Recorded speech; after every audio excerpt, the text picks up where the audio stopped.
So,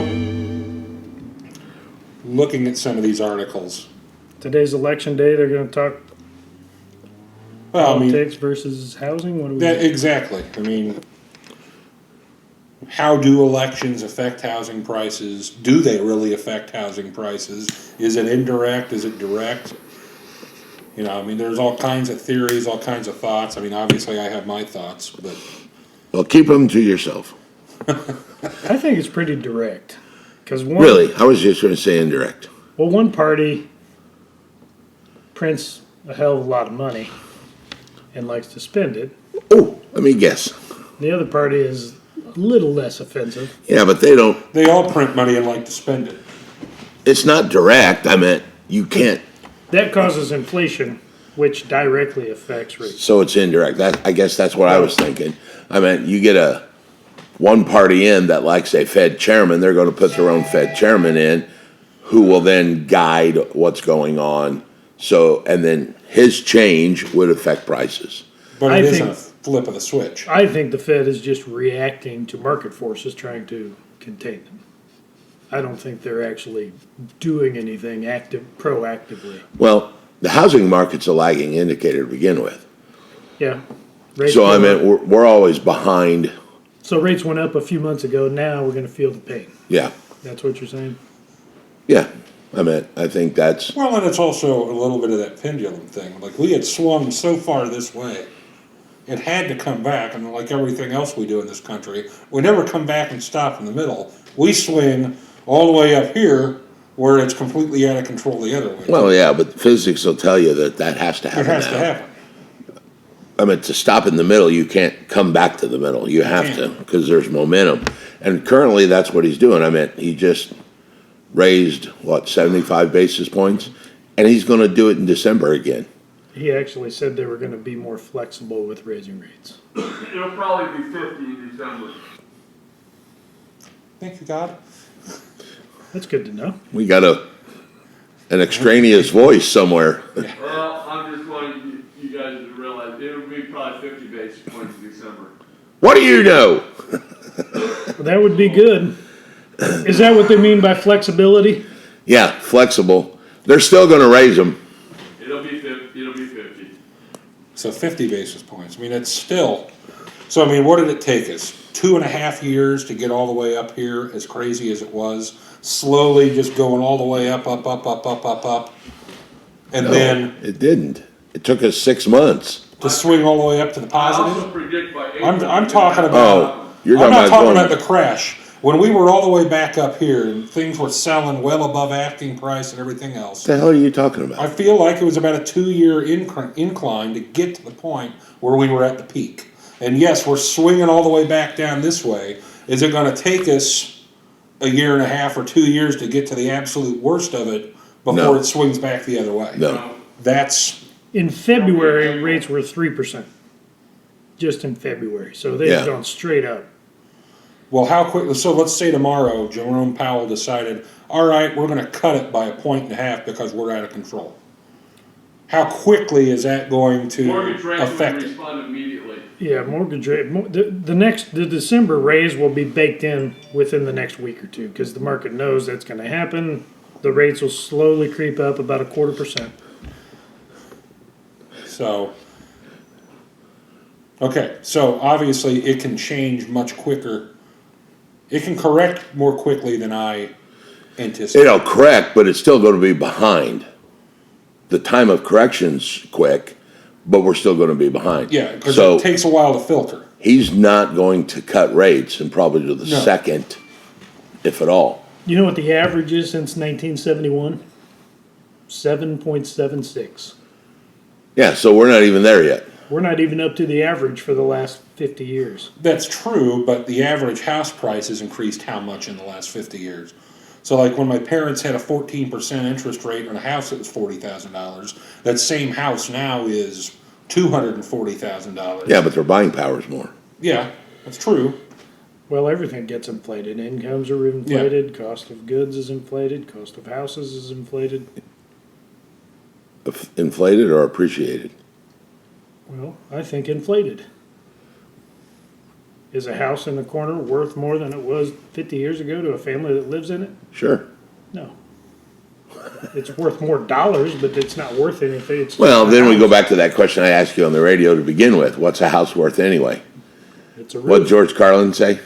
It's a roof or a way to show off It's a your place to hold my crap. Well, I go buy Well, I go get crap. more crap. I miss Carlin. But I do think, there's two versions of it. There are people that look at it as an investment in a safe place to park a chunk of their money and have some place to live. Rates started going up in 1978, and they went from 9% up to 18%. But it took until 1983, so that took 5 years for it to go up. Yeah, but it doubled. This year, they've gone from 3 to 7 So we've more than doubled in in 8 months. months. So Yeah. over 5 years, they went up last time. And there was a dip. So then look at from 18 back down to 9. How long did that take? From 83 to From what? 18 back down to 9. I know in 99, my first mortgage was 9.5 or That 9.95. was in 92, it went below 9. So it took 11 years to go back, or 9 years. They went way down to 12% in about a year and a half. Then they clicked back up to 14, then they went way down to 9%. That's in 88, I'm sorry. So, But they were only down there for a few months and then they went back. So do you think you'll ever see 3% again? Or 4? I think you're gonna be between 4.5 and 5.5 by December next year. That's what I think too. You know this is the Five Stones video, right? Oh, you're actually doing the video? Yes. I'm sorry. That's all right. I thought you guys were just chatting. No, that's the point of the video. is to just be chatting. I'm sorry, I'll shut up. That's what we keep You're saying. fine. We're It's like the voice of God coming from a distance. either that or get over here and get a chair, one of the Pass me the two. lighter, please. I thought you guys were just talking. Oh, my bad. Eventually, the government's going to remember that they owe 30-some trillion and they're not going to want to pay any interest on that. But Either that, Mike, or come and get a chair and sit down here, one of the two. Oh, I but I did know you guys were videoing. That's the beauty of a live video, everyone. This is, Yeah, that was This is Mike what we do. McCracken, by the way. so, I don't think they'll ever get to 3 to answer your question. I think, but the government's going to want it low because they're going to be paying interest on 30 trillion, and they'd rather spend that money on other crap. They're not gonna pay that. I mean, somebody's going to pay interest. well, I still think, why? Just tell them no. How much money are we giving away to countries that we supposedly owe money to? We're done. I Not think- giving you any money. I think we only actually owe China like $3 or $4 trillion in bonds. Yeah. So of the 31 trillion we owe, if we say, we're not going to pay you guys, now we only owe 27 trillion. Oh, well, gee. So the interest on that sucks a lot also. When you take away other people's money for the politicians to spend, they're going to freak out. So I don't know what they'll do, but I don't think they could go back to 3. Where were we pre-COVID? I don't even remember, like 5%? 2.9? 2.9 before COVID? Yeah. Where were we before Trump took office? Well, that was about the same time, 2.9. Was it? I mean, we kind of stayed right there all the way through. Trump kept us, they were in around 3. Yeah. Then things changed, new politician took over, and then a year later, Well, straight up. Yeah. It takes about a year for things to happen. You declare war on energy, as an example, and then gas goes up, and then everything that gets delivered by gas goes up. So here's a cool thing. Who's the number one debt holder to the United States? The American public. The United States. Yeah. Says here we owe 9.8 trillion to individuals in the United States. Yeah, So that's probably the only money they're going to pay back. we'll keep that debt. Yeah, we'll keep that debt. They owe the Federal Reserve 5.3, Social Security 2.9. The number one is Japan, 1.3 trillion. We only owe China 1.1. Oh, that's like a rounding error now. We owe Ireland 0.3. Ireland. Yeah. We just give them Puerto Rico? They do it. Here, take this. You have change for a Puerto Rico? Yes, we'll give you the Balkan Islands. How about Iceland? We'll give you the lesser one of the Hawaiian Islands. Yeah. The one that is just a volcano emerging. Dig this. U.S. investors, Federal Reserve, the Department of Defense, Civil Service Retirement, and Medicare are 5 of the top 10 debt holders. I mean, really, as far as countries go, Japan, China, UK, Ireland. We don't have a lot of foreign debt. That was the point I was trying to make Yeah. earlier. So most 1.3, 2.4, 2.9, can we not 3.2 trillion. can we not pay Social Security and Medicare? No, because I'm closer than you are. I know every generation says they don't think they're going to get a check, but I sincerely don't think I'm going to get a check.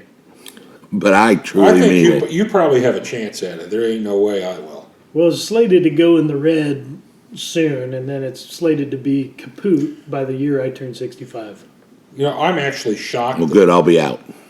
Shocked looking at this that our national debt is only $33.88 billion. I actually expected it to what be a number? lot more. This says as of September of 2022, the U.S. national debt stands at $33.88 billion. Then there's a times a Over the past 10 years, the U.S. federal debt has increased by more than a third. It went from $20.73 billion in 2021 to $33.88 in 2022. I think you mean trillion. Yeah. No, this is a B with a billion. Well, That's wrong. that's not a right number. Well, then, That must be It's Canada. 33 trillion. Yeah. Okay. okay. It's a T. You're only off by 1,000.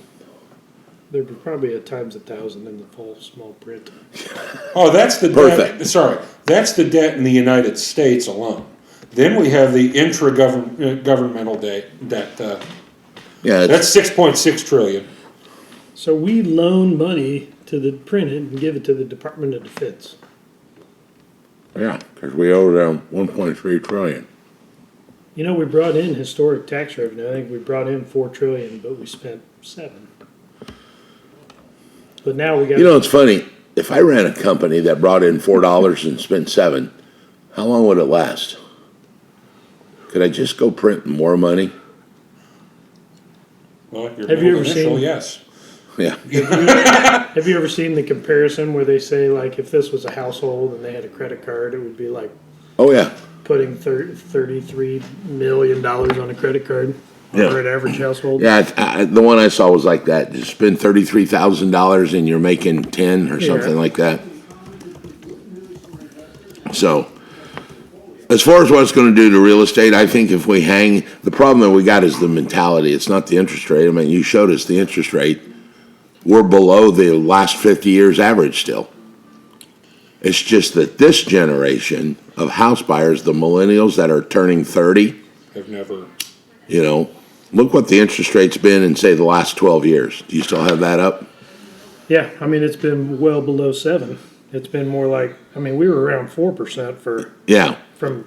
So when my 11. 30-year-old kids were 18, they weren't really interested or involved. It was still, 2011, it was about 5%. yeah. So see, they came into the theory of buying a house 12 years ago. It was 5%, and now they're like, oh, it's 7. Oh, what are we going to do? The sky is falling. But if they look historically, we're still 3/4 of a point below the average. The other things that inflation affects rates because they have to combat the inflation is the whole idea of the Fed, right? But Yeah. the other things that inflation do hurt them a lot more because they're filling up their gas tank twice a week. They're paying a house payment once a month, Yeah. and their income is what it is. But Yeah, my income didn't go up. gas and groceries are double or triple what they were. They're no more than a year ago. So, I don't know, but I do think that we will see a correction again, going up, like our mysterious voice said, next month. But I say the second quarter, third quarter of next month. I don't know if they'll reduce it, but I think they may stop raising it. I think they'll stop raising it because people are gonna start losing their jobs now. Yeah. This winter's gonna be tough. Anybody that didn't saddled up for a tough winter, they better Yeah. get saddled up because 6 months of layoffs and high prices and inflation, high energy bills, expensive gasoline. And when the layoffs start is when the Fed's gonna say, uh-oh, we might have slowed the economy down too much. And they're gonna have to stimulate it. They're gonna have to stimulate it, and the next batch of politicians are gonna be all for that. So they're gonna react to the problem.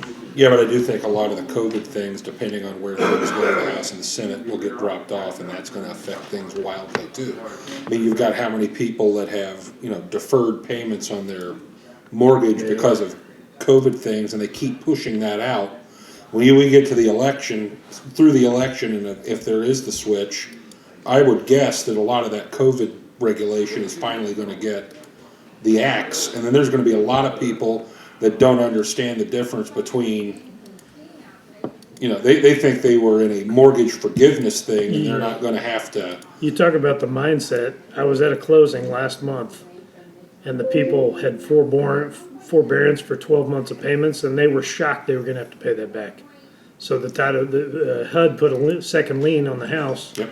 to collect back those late payments, and they were shocked.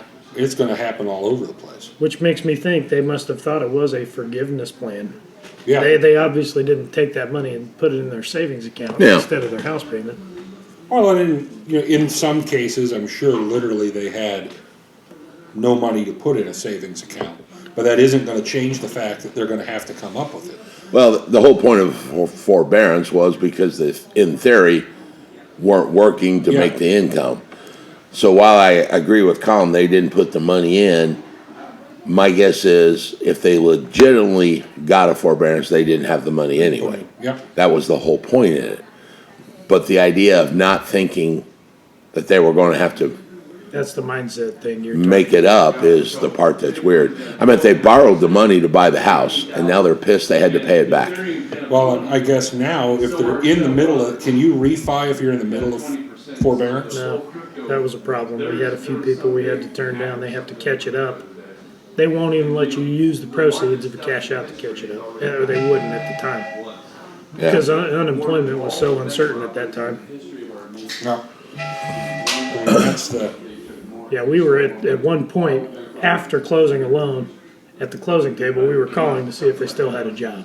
Yeah, I remember that. Yeah. One of the closings, they actually made them sit there and wait before they signed all the paperwork, but before they dispersed the funds, they had to talk to the buyer's HR person verbally, which is ironic because up until then, everything is, oh, we want this written down, and all of a sudden, no, we'll take an oral, Just but take a it verbal. has to be right now.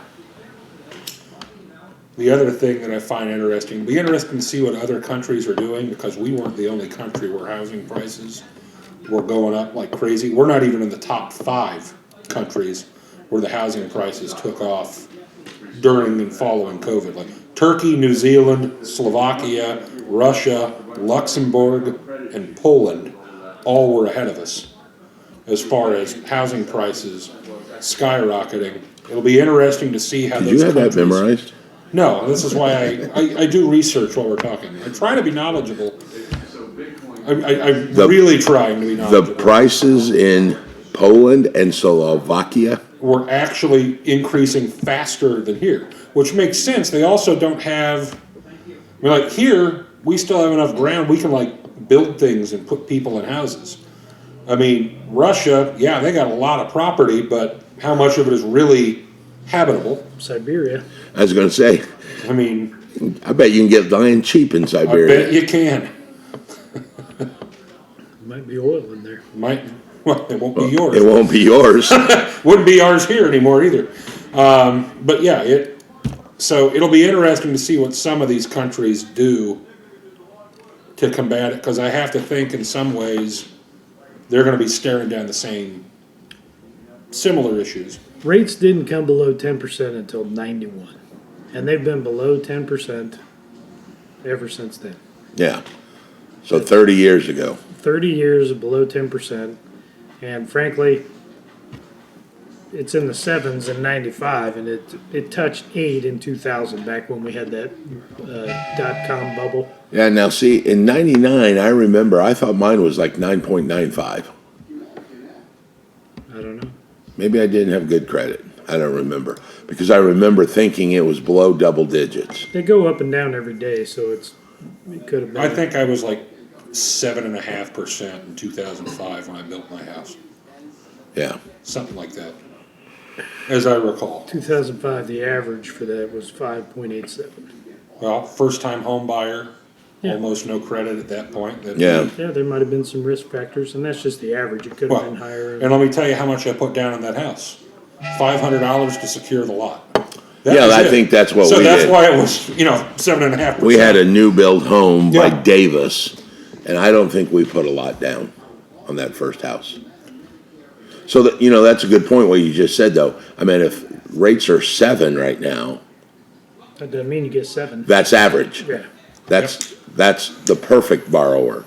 So there are going to be people that would kill for 7, Yeah. theoretically, because they're going to be 7 and Buying 3/4. an investment property is a risk layer. Yeah, Uh, lower credit's a risk layer. Multi-unit. Higher debt to income's condo's a risk Well, layer. here's the scary part of '05 when I did that too. Not only did I put $500 down, I actually left the closing table with a check for like $5,500.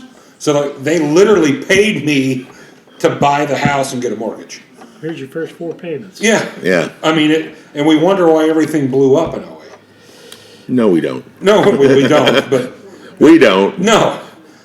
I was working. Somebody out there is going, I wonder why that happened. I was working in '08. I actually still sold houses in '08. I mean, it affected 80% of the people. And if there are agents out there now, they need to understand that interest rates don't really affect cash buyers. No. Matter of fact, it might help cash buyers. Yeah.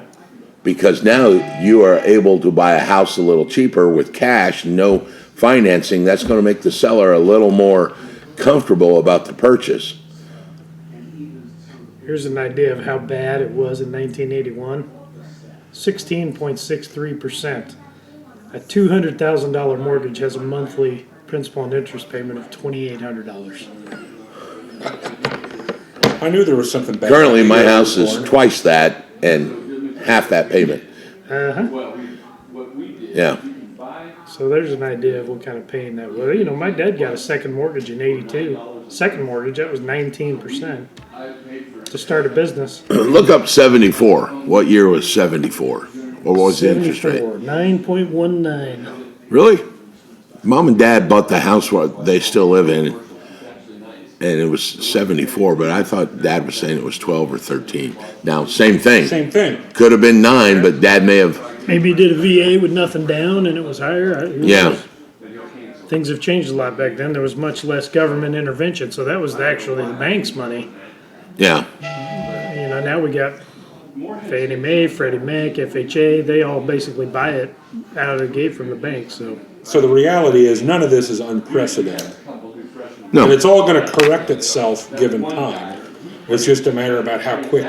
the only unprecedented thing is the straight up nature of the last 8 months. It's never gone up that fast. Well, we also had never had, a 2-year period where no one was allowed to do anything. So, I mean, when that really, But everybody also got a money party from the government. Oh, Yeah. you got kids? Here's a few $1,000. Oh, you got a business? Here's a little money. but there's a lot of people now that wish they could give a couple grand back to have the interest rates back to where they were and things to be normal.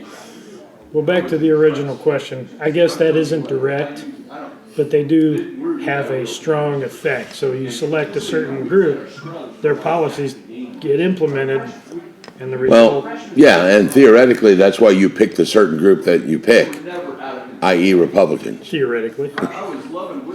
because they want more government or less government. That's typically the foundation they're built on, supposedly over the years. I've often wondered, though, like things like climate change, how does a bigger government solve that problem? So we got. Like, that's the solution. Well, Yeah. climate change is the solution. No, the bigger government is the solution to climate change. Like, oh, vote for us and let us raise the government. Yeah. So, And I can tie it back to the radio shows even. I think that's why the transactional thing is taking off too. People don't have time or inclination to deal with relationship business when they're in a market like we're in right now overall either. They don't care. They want to make some money. They don't want to talk to you. They want to live their life. ironically, They want to be left alone. it's funny, speaking of that, today in class at Real University, I asked all the students why they were coming in this business, and I will tell you half of them said because I like to talk to people. And I didn't feel like crushing their spirit that early in the morning Well, today. the good news is you're still going to have to talk to people, but it isn't going to be like what they think talking to people Yeah. is going to solve. There were two of them that said because I like looking at houses. It's a lot of money to just go look at houses. It's so bad one to say I like looking at cars. Didn't buy a car dealership to do it. I look at houses on Zillow all the time. Yeah. So, Yeah. well, I think ultimately I think it's indirect because it affects something that affects something. Now maybe there's a direct correlation in that effect, but I don't think that any politician does a policy to make interest rates go up, but I Yeah. think they know better. because they won't be a politician for long. Well, Hopefully. looks like it might be 2 years. Well, For this batch. indirectly, does it not show who they care about? When they create policy that affects everyone else but doesn't affect them, and then try to tell you that they're doing it in your best interest? I mean, Because you don't, they do. yeah. we They know the what's best better for you. Yeah. The whole nanny state theory. It's, less government puts it back on us and gives us our own opportunities. Well, it makes us responsible for ourselves. You know, Well, you, maybe we can teach our kids that because they don't understand responsibility. Yeah, no. They don't teach civics anymore either, so. All right, what card time? I'm out. We out? Time for some cards? All right. Until next time, people. Have a lovely day.